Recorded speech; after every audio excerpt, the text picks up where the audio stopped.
I think I was one of them, and a lot of people probably thought when Graham Potter left for Chelsea, Brighton might struggle now. Was it all Graham Potter? And he's coming to Brighton, took him to another level to what Graham Potter could do with them players, and just the football they play.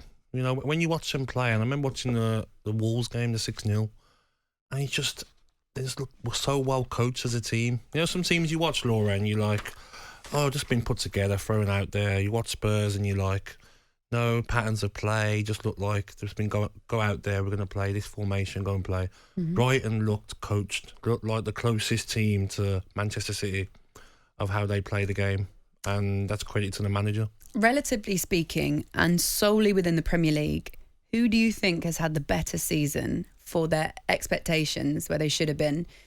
Man City or Brighton?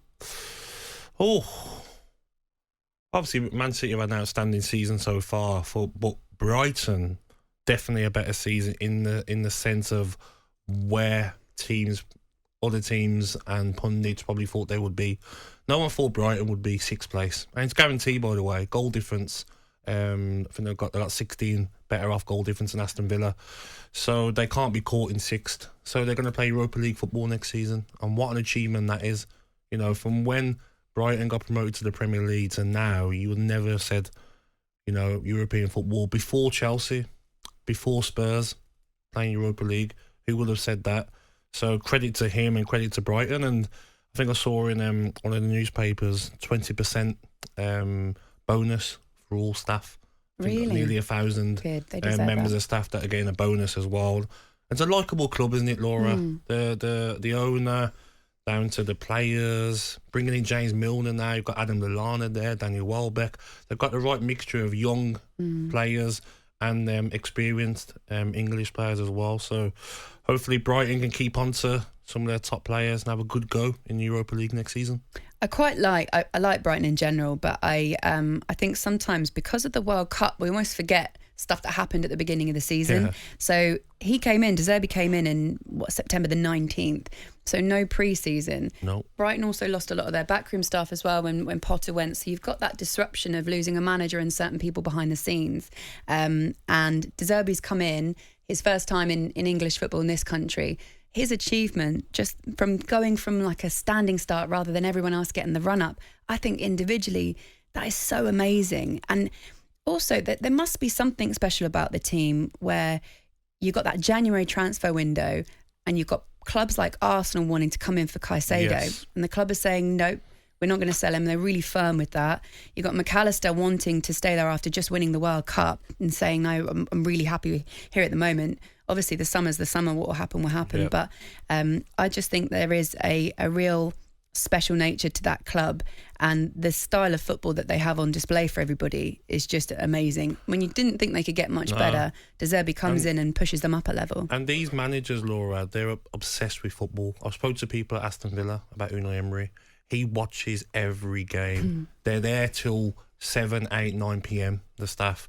They know what their job is. Their job isn't to just do, players finish training and the coaching staff are going home at 2, 3. No, they're there watching different ideas of how to win the games. And that's what these managers are doing so well. So you can see why, for instance, Lopetegui, he's not getting backed. He'll want to leave because he put so much work into trying to get the best out of his side. And you just got to give credit to Brighton as a team as well. Like I says, they just play such attractive football. Would you have said 3 years ago, I want to watch Brighton play? Now, if they're on the TV, you're excited to watch them because it's entertaining football. Yeah. I want to ask you a question that we were discussing yesterday. Ali was talking about a Man City B team, and I was wondering how you think they would fare in the Premier League if there was a B team. I think they'd finish definitely top 10. It's basically the team that played Chelsea at the weekend, isn't it? Yeah, I think they'd finish top 10. Maybe not top 4. I don't think they'd finish top 4 or top 6, but I think top 10 definitely. Do you want me to tell you the team? I could imagine the team, yeah, go on. Ortega in goal, and you got Sergio Gomez, Laporte, Akanji, Rico Lewis. Your midfielders, Calvin Phillips, Cole Palmer, Peroni. And then you've got Phil Foden as one of your forwards. You've got Alvarez. Oh, my God. You got Mahrez as well. That's quite a good team. Very good team, yeah. And it's just scary to know that all the teams chasing Manchester City next season, you know that they're already ready. They don't need any more players, Laura.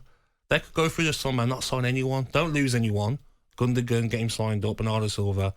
That team next season and their second team, that squad of players, for me, wins the Premier League next season. All the other teams chasing still won't have enough next season. Fascinating, isn't it? I know, shame to say. I know. And a final one on tonight, really. Brighton and Man City, 8 p.m. kickoff. We know that they're settled in what they wanted to achieve, right? They both got there.